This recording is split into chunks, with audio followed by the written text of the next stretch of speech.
Hi, welcome back to the Wisdom of Your Soul. I hope you're doing well and I hope you had a great week. This week, I would like to just dive in and talk about a topic that I've been talking with a lot of my clients on how to really move out of that ego mind and how to improve your life. So, we know this is our biggest challenge and it's something that we have to be mindful of on a daily basis. I was thinking back to one of the clients that I just recently saw, and she's really, really struggling with living in her imagination and trying to prepare for the life that she thinks could happen to her instead of the life that is actually happening to her today. So it is such a great reminder, and I need to hear this reminder every day, and we all do. So I thought, great topic. So where are you living in? What are you living in? Are you living in fact or are you living in fiction? So every day if we woke up and asked ourselves, are we in fact or fiction? We could kind of see where we are. You know, a lot of times my thoughts will run into either fears of the future or fears about myself that are not happening currently in this moment, but could. So if something isn't happening in this moment, for us to break away from it and not indulge it and not give it a life of its own and a story of its own, then we can pull it back into this other part of us, this wise part of us that has something completely different to share with us. So it's really interesting if you just take on any given day a worry that you have, and you take that worry and you turn it into a novel, you turn it into a short story, you could see how you're really living in this altered state, this altered story of you. So if you have a worry that you're going to get sick, and how that plays out, generally, if you stay in your mind and you're worrying about that, we can create like almost minute by minute of what horrible thing could happen to us. I'm going to get sick, and then I'm going to not be able to function, and then I'm not going to be able to be here, and then it spirals out of control. So it's a short story of it's really a sad short story, and it's one that's not currently happening. But we live in our imagination so much of the time, in our spare time when we're not working, when we have some downtime and we let ourselves go into our thoughts, it can be a really dangerous place to be. So pulling out of that takes first awareness that that's what we do, and that's our default mechanism. We just do that right away. The client that I was speaking with, she was like, well, why do I always have to do that? Why do I always go into what could happen and how I could prepare for something when something bad happens, and how I should act and what I should say and what I should do? Basically rehearsing your life for that anticipated worry, is what we do. We all do that. And there's nothing wrong with it. We're just really trying to keep ourselves safe, which is not a bad thing. It's just living, again, in this altered sense of reality that does not really exist today. So the question you always want to ask yourself, is this fact or is this fiction? So is this worry fact? Is it happening right this moment? And if it's not, can I pull myself out of that story? And instead, can I say things that are opposite of that story? Can I say, if I feel like, if your tendency is to focus on your body and feel scared that you're going to get sick or something bad is going to happen, can you then pull out of that story and say, I'm healthy and I'm fine, and today my body is functioning beautifully? Is a very different thing to say to yourself, as opposed to living in that story, in that altered state of mind. The Course in Miracles has a line that says, you're never upset for the reason you think. And that is really true. So if we spend some of our time, our life, in these stories of what we're trying to control and anticipate, we're getting upset over things that really are not happening, and we're agitating ourselves over things that are not really happening. And then there's not a lot of room for that wise soul part of you, the spiritual part of you, that could give you a different answer, that could comfort you and could help you. And that's what we want to really reach for. We want to bypass the ego mind as much as we possibly can to try to feel the wisdom of our spirit and to feel basically the comfort. So if I'm in a worry and I'm concerned about something, I can't feel the comfort from my soul. I can't feel the guidance, and I'm kind of in it alone. And I think that's why people can feel very lonely and, very detached and very scared and very anxious, especially right now during these times of, people feeling an extra layer of fear because of the virus. Every time I pick up my phone, I look on the news section, and every time I see someone else has passed away, whether it's a celebrity or somebody else from COVID, and to be inundated like that on a daily basis is not easy for us. And I don't think that we even realize how that affects us. That every time you see that, you kind of have to talk yourself down from it, or, soothe yourself, seeing all this around us of what's happening. There's a lot of really good things happening too, and getting these play-by-play bits of information sometimes is just really not helpful. So sometimes I really try to stay off that news icon on my phone, but I do want to know what's going on, so I will look at it, and every time I do, I can see why there is this extra layer of fear we all have to kind of contend with. It's around us, it's looming. Some people are super, super fearful. Some people are not. Some people don't believe in the virus. They think it's just a flu. Some people are very, very frightened of it. People that have been impacted by it are even more afraid, understandably. If you have a family member that passed from the virus, you feel that vulnerability. You feel that denial has broken. We generally have what they call a denial of death, and that helps us function in life. And having COVID, this extra layer of fear, has kind of broken that for a lot of people, understandably so. So again, we want to understand what's happening to us, but we don't want to live in it, and we don't want it to take away our lives. So the best thing for us to do is to realize that the ego is going to start writing your short story of the day. And your short story of the day is going to be fear-based, or it's going to be based in somehow you not being good enough, or not functioning enough, or some kind of criticism of you. So when the ego starts writing that story, just be really aware of it and watch where it goes. Just watch where it goes. Sometimes I'll just ask my clients, well, okay, so you're scared about this happening. Tell me the story around it. And the story is pretty detailed. It's pretty detailed. And that's all in their imagination.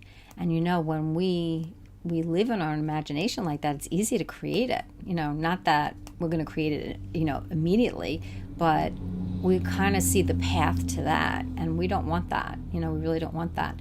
So this other part of us that lives within us, the soul energy, the wise energy that lives within you, can help you, when you are pulled out of this story, and can even help encourage you to pull out of this story if you ask for its help. If you ask for your inner guidance for its help.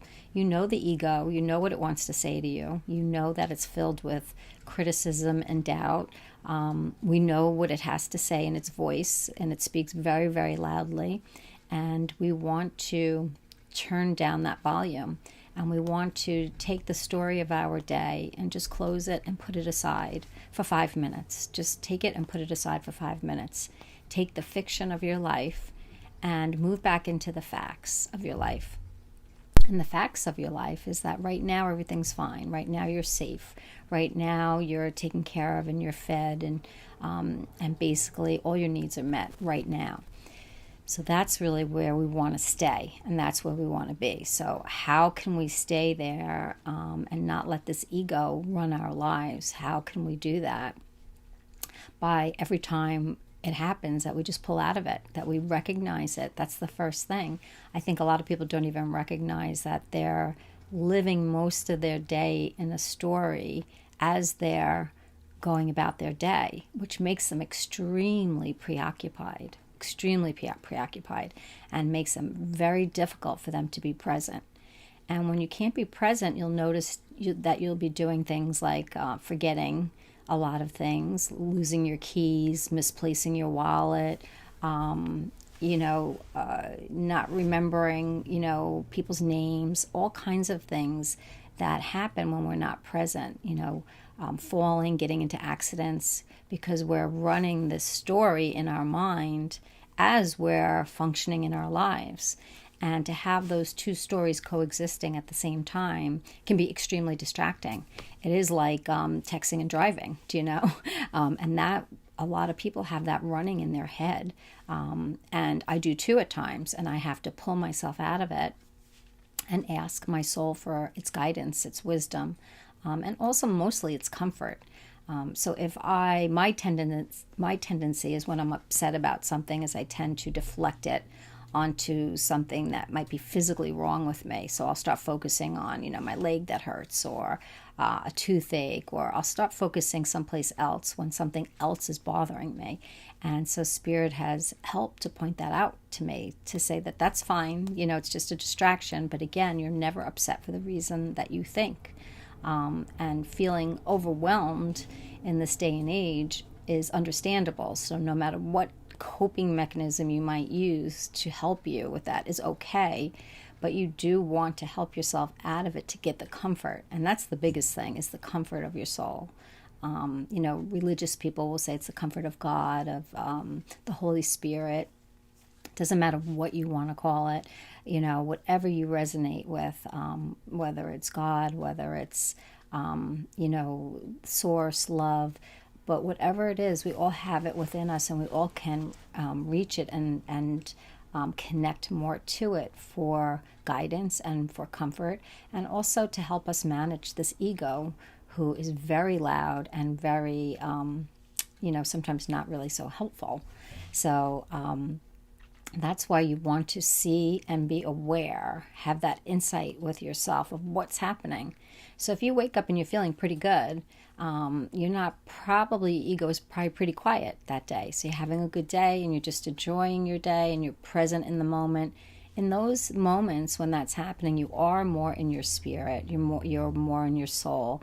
And during those moments, you might get flashes of good ideas of what you could do, or new hobbies, or who you want to call, or things might just come into your mind.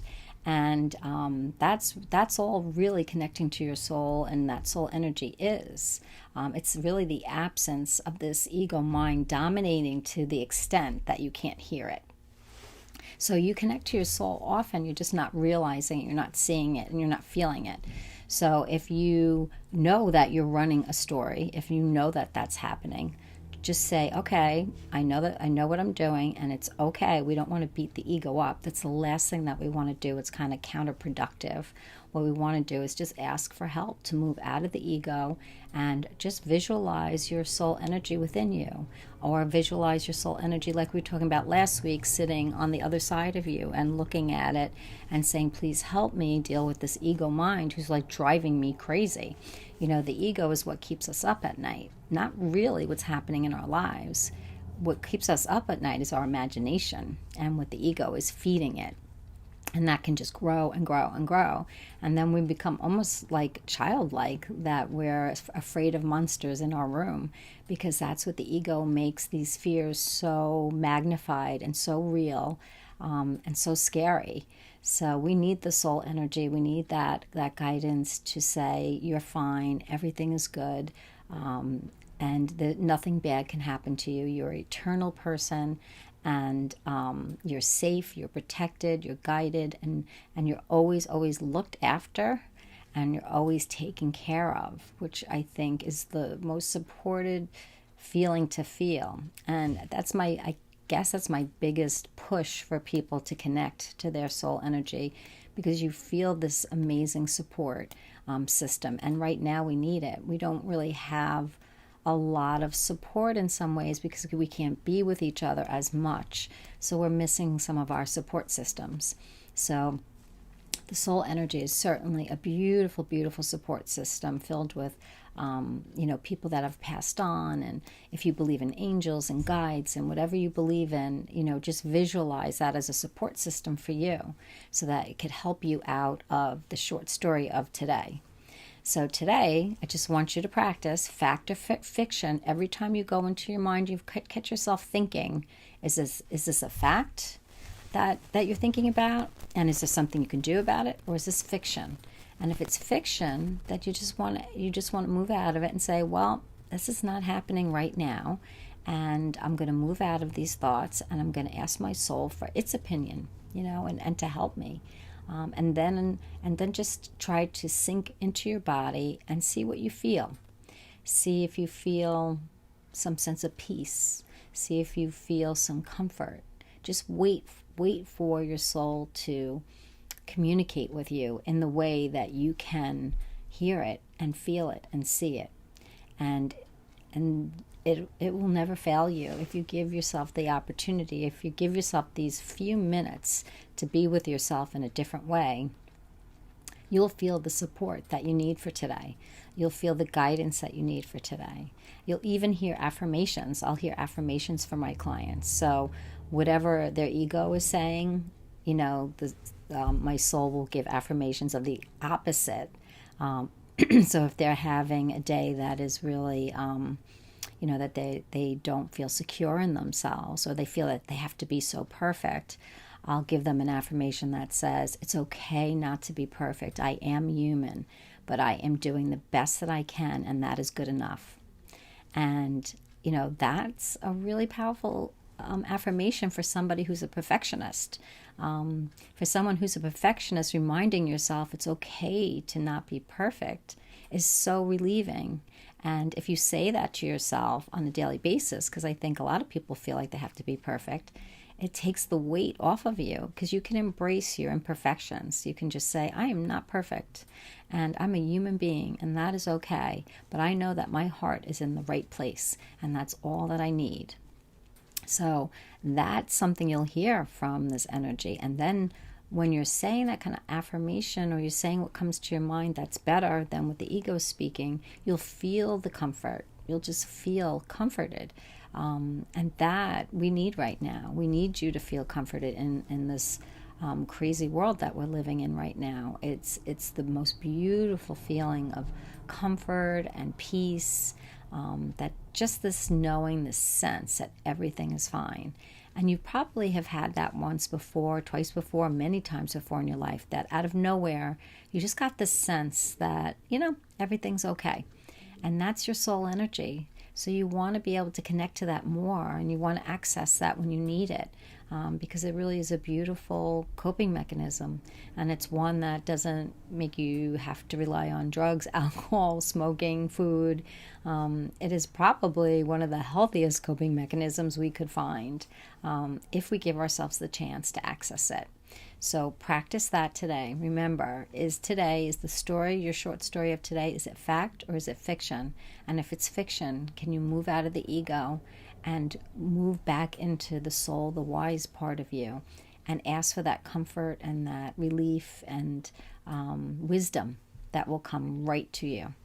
So good luck and have a great day, and I'll talk to you next week. Take care. Bye.